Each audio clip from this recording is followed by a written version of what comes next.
वाढत्या महागाईच्या विरोधात ठाकरे सेना आता आक्रमक झालेली आहे। नाशिकच्या जिल्हाधिकारी कार्यालयाबाहेर निदर्शनं करण्यात आलेली आहेत। केंद्र सरकारच्या विरोधात घोषणाबाजी देखील करण्यात आलेली आहे।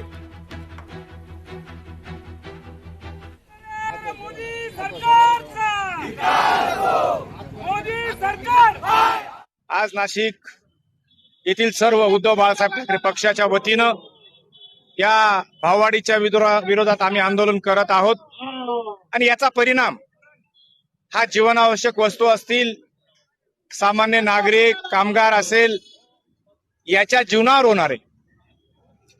कारखानदारांच्या बाजूने कायदे आहेत, ज्या पद्धतीनं ही भाववाढ होते त्या पद्धतीनं लोकांचा रोजगार वाढतोय का?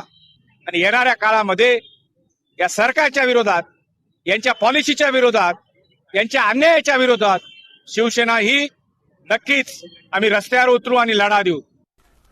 यानंतरची बातमी कल्याणमधली आहे। कल्याणमध्ये महावितरणच्या विस्कळीत कारभाराविरोधात भाजपनं आक्रमक भूमिका घेतलेली आहे। लोकप्रतिनिधींना अधिकारी प्रतिसाद देत नसतील तर मग मार खाल्ल्याशिवाय ते राहणार नाहीत, अशी आक्रमक भूमिका भाजपचे नगरसेवक दीपेश म्हात्रे यांनी घेतलेली आहे।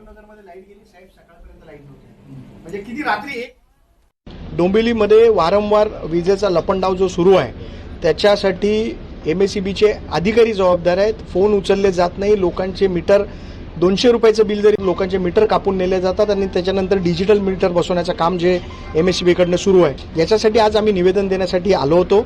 आणि एमएसईबीच्या अधिकाऱ्यांच्या या जर वागणुकीमध्ये बदल झाला नाही तर त्यांना इथून सळोकी पळू करून सोडण्याचं काम भारतीय जनता पार्टीकडनं होईल। तीव्र आंदोलनाला त्याला सामोरे जावं लागेल। वेळ आले तर एमएसईबीच्या अधिकाऱ्यांच्या तोंडाला काळं फासण्याचं काम देखील आम्ही करू। लोकशाही मराठी ऐका, पहा, जागरूक रहा।